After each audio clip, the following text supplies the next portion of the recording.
l'aube du XXe siècle, après la fermeture de son sinistre Murder Castle à Chicago, dont personne ne connaît encore les secrets, le Dr Holmes quitte Chicago et se fond dans l'anonymat le plus complet, pour échapper à ses créanciers et aux rumeurs qui courent à son sujet.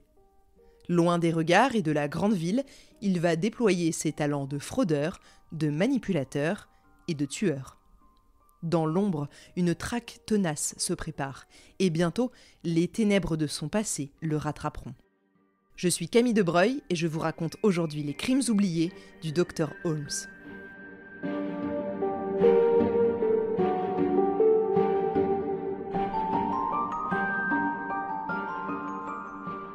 En 1894, à la suite de l'exposition universelle de Chicago, Holmes semble se dissocier du chaos qui a secoué sa vie dans la ville. Mais plutôt que de se retirer dans l'ombre, il continue de mener une existence mouvementée. Vous vous en souvenez sûrement car je vous en ai parlé dans le dernier épisode, c'est à cette période, en 1894 précisément, qu'il épouse une autre femme, cette fois-ci à Denver. Ce dernier mariage, sans grand éclat, semble de l'extérieur être une tentative de s'ancrer dans une vie plus normale, après les événements tumultueux liés à son hôtel macabre. Holmes choisit de faire carrière dans le secteur de l'immobilier et tente de se réinventer tout en poursuivant secrètement ses activités criminelles. Holmes épouse donc une jeune femme, un mariage qui paraît anodin en apparence. Mais cette femme, nommée Georgiana York, n'a aucune idée des terribles secrets que son mari cache. Leur union représente une tentative de masquer ses véritables intentions, fuir son passé et se reconstruire une nouvelle identité en chopant au passage toute la fortune de la dame. À leur mariage, la témoin n'est autre que Minnie Williams, sa maîtresse et sa complice. Il passe sa lune de miel avec Georgiana au Texas, où il vole des chevaux et fabrique de faux documents. Tout un programme hyper romantique, vous en conviendrez. De retour à Chicago, il tue sa complice et ancienne maîtresse, Minnie Williams. Pour ce meurtre, il ne lui arrive rien. Mais pour le vol de chevaux, il est arrêté à Saint-Louis le 1er juillet 1894 sous le nom d'Howard. Il rencontre en prison un certain Marion, son compagnon de cellule avec qui il élabore un plan d'escroquerie à l'assurance vie quand il sortirait. Et qui est-ce qui paye sa caution ? Sa femme, Georgiana. Cocu et en plus elle paye. Il est libre un temps, mais sans un rond en poche. La situation devient trop dangereuse pour Holmes qui ne veut plus rester à Chicago. Les soupçons de son implication dans plusieurs disparitions commencent à circuler, sans compter qu'il a quand même assassiné dans l'ombre son ancienne maîtresse. Le docteur Holmes sait qu'il doit fuir. Partant pour Philadelphie, il monte une nouvelle escroquerie à l'assurance avec un ancien complice, Benjamin Pitzel. Seulement, une fois là-bas, il fait croire à ce dernier, après lui avoir fait souscrire une énorme assurance vie, qu'il va simuler sa mort dans l'explosion de son bureau. Un cadavre anonyme défiguré le remplacera. Mais en fait, vous le sentez venir, c'est bien Benjamin Pitzel qui est la réelle victime de l'incendie. Le corps qu'on a retrouvé calciné, c'est le sien. Holmes, en tant que client et ami de la famille, accompagne Alice, l'aînée des enfants Pitzel, identifier le corps. N'est-il pas assez abîmé ou Holmes a-t-il son pouvoir de persuasion qui s'étiole ? Le fait est que la gamine reconnaît formellement le visage calciné de son père. Elle sait désormais. Le plan était parfait à la base, car la famille du Maccabée va toucher l'assurance. Mais la petite Alice devient une menace pour Holmes. En effet, la femme du mort, elle est dans la combine, et croit toujours son mari vivant, caché quelque part. Alors, pour éviter une rencontre entre la mère et la fille, Holmes envoie la femme de Pitzel à New York en lui racontant que son mari s'y cache, en attendant de toucher l'argent.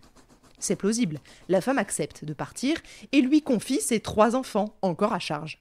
Vous y croyez-vous, la confiance aveugle qu'elle a dans ce gars ? De son côté, Holmes se part donc avec les 3 enfants Pitzel, Alice, 14 ans, Nellie, 11 ans et Howard, 8 ans. Pour se débarrasser de tous les problèmes d'un coup, il assassine le petit Howard à Indianapolis et les adolescentes à Toronto. Il aurait pu très bien s'en sortir. Gratter l'argent de l'assurance vie du père Pitzel et partir se refaire une petite santé au soleil. Mais les alliés deviennent parfois des ennemis. Holmes est dénoncé par Marion, son compagnon de cellule, qui n'a bien sûr pas touché un centime de sa part promise. Il révèle à la police le vrai nom de son pote Howard, alias Holmes, et leur explique bien toute l'ampleur de l'escroquerie à l'assurance qu'ils ont montée. Après avoir été traqué depuis Philadelphie par la Pinkerton Agency, Holmes est finalement arrêté le 17 novembre 1894 à Boston. Voilà, cette fois Holmes est derrière les barreaux en attendant son procès, mais de quoi est-il accusé au juste ? Eh bien, seulement d'escroquerie à l'assurance et de vol de chevaux, rappelez-vous, pendant sa lune de miel au Texas. On lui laisse alors le choix d'être jugé au Texas pour vol de chevaux, où il risque la pendaison, ou à Philadelphie pour escroquerie à l'assurance. 2 salles, 2 ambiances, mais globalement, il risque gros.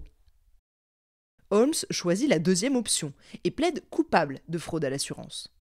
Dans l'attente du procès, le détective Geyer met toute son énergie dans cette enquête et refait pendant 8 longs mois le parcours de Holmes avec les 3 enfants Pitzel. Il visite plus de 900 maisons où Holmes aurait pu séjourner, car bien sûr, il ne dit pas un mot sur la disparition de cette famille, qui est annexe dans son affaire. Il ne sait pas, ce n'est pas lui. L'inspecteur Geyer retrouve d'abord les cadavres complètement nus d'Alice et Nellie enterrés dans une cave à Toronto. Puis les restes calcinés du petit Howard, préalablement découpés en morceaux à Indianapolis. Geyer commence à faire le lien entre les différentes arnaques et les disparitions grâce aux témoignages de différentes personnes qui ont connu Holmes. Le réseau du pharmacien, qui semblait être insaisissable, commence lentement à se dévoiler.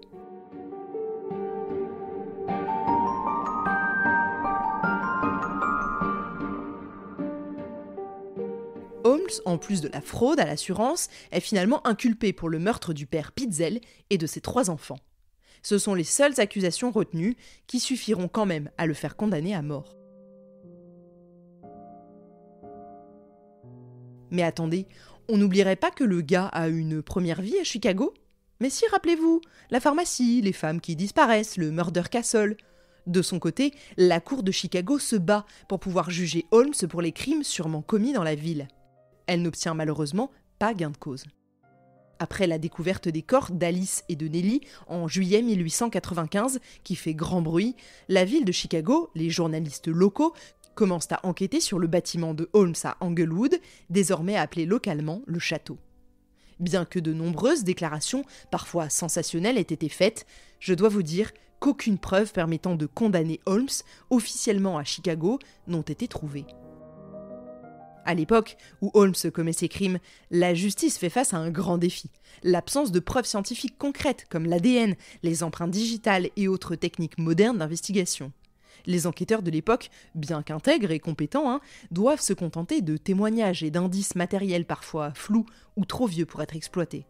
Les identités des victimes restent inconnues et les corps retrouvés sont difficilement identifiables.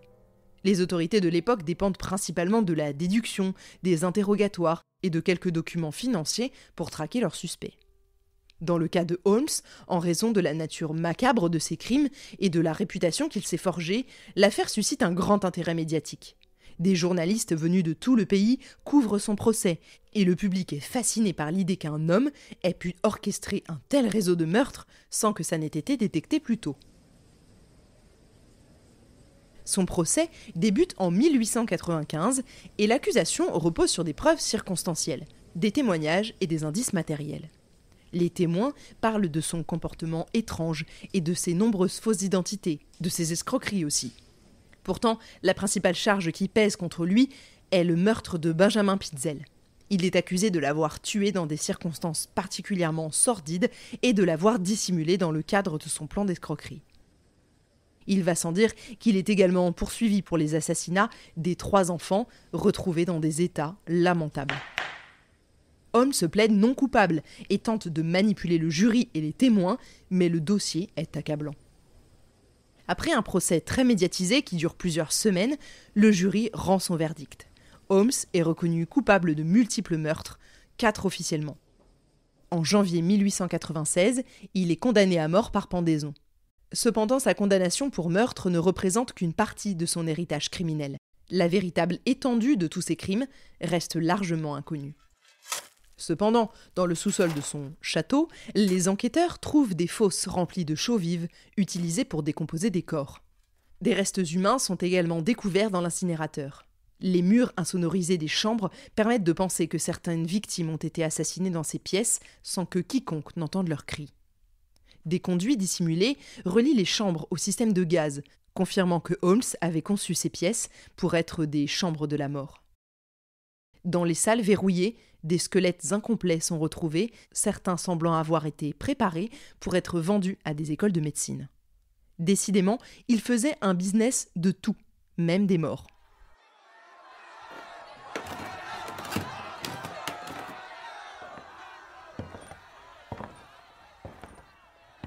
Le 7 mai 1896, Holmes est exécuté à la prison de Moyamensing à Philadelphie. Sa mort met fin à un règne de terreur dans l'ombre, mais elle ne répond pas à toutes les questions. Beaucoup se demandent si Holmes a vraiment tué toutes les personnes qu'on lui prête. La vérité sur le nombre exact de ses victimes restera probablement à jamais un mystère. Holmes, même la veille de sa mort, n'a pas révélé toute la vérité, laissant planer des zones d'ombre insupportables pour beaucoup de proches de disparus. Après sa condamnation, Holmes avoue 27 meurtres, notamment à Chicago, Indianapolis et Toronto, ainsi que 6 tentatives de meurtre. Il est payé 7 500 $ de l'époque, environ 200 000 $ d'aujourd'hui, par les journaux Hearst en échange de sa confession, et il raconte alors plein de récits contradictoires sur sa vie, affirmant d'abord être innocent, puis qu'il a carrément été possédé par le diable. Bref, la facilité avec laquelle Holmes ment met en difficulté les enquêteurs pour déterminer la fiabilité de ses déclarations. Et petite anecdote un peu morbide, je vous l'accorde, lors de sa pendaison, comme un dernier sursaut, son cou ne se fracture pas. Il mettra plus de 20 longues minutes à être déclaré mort.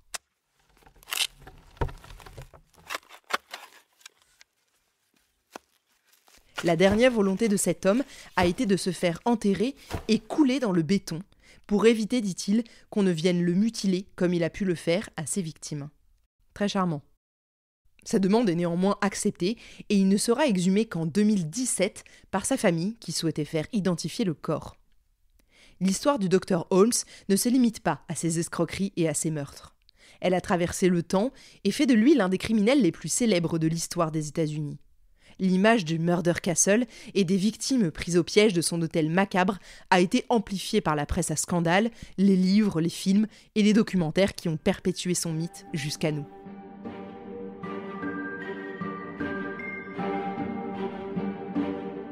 Bien que les détails réels de ces crimes restent flous, l'image de Holmes comme le premier tueur en série américain, ou du moins comme l'un des premiers à être associé à cette appellation, a été largement adoptée. La réalité reste que Holmes a été un criminel opportuniste qui a profité de l'époque florissante mais chaotique et de son habileté à manipuler les autres pour mener à bien ses plans d'escroc meurtriers. Le 19 août 1895, un incendie d'origine inconnue ravage complètement le Murder Castle de Holmes. Il n'aura survécu à Chicago que 8 ans.